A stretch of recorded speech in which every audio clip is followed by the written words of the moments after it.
Nung nakaraang linggo, eto rin yung truck na dala ng isang driver. Gustong magpabulkanize sa amin. Kaso, nung nagtanong ng labor, sagot ko 500. Sagot niya, sobrang mahal. Sa ibang shop daw, 250 lang.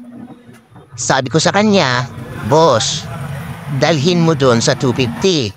Kasi di kami nagawa ng 250 na ganyan kalaki. SUV pwede pa.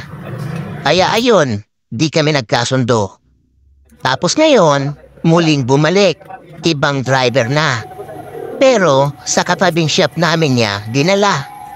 Yun nga lang, itong shop na pinagdalhan, tinanggihan dahil hindi daw nila kaya. Kaya sa amin, muling pumunta. Nagkasundo sa presyohan, kaya amin ang binira. Pero dito na sa mismong shop ng katabi namin gagawin. Para makita nila kung paano ang diskarte nang matuto din sila.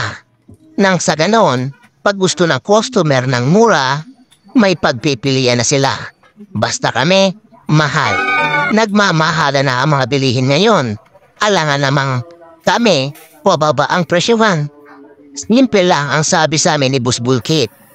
Kung ayaw nila sa presyo natin, malaya silang maghanap ng mura. Di natin kailangan ng barat na customer. Maraming tuldok. Period.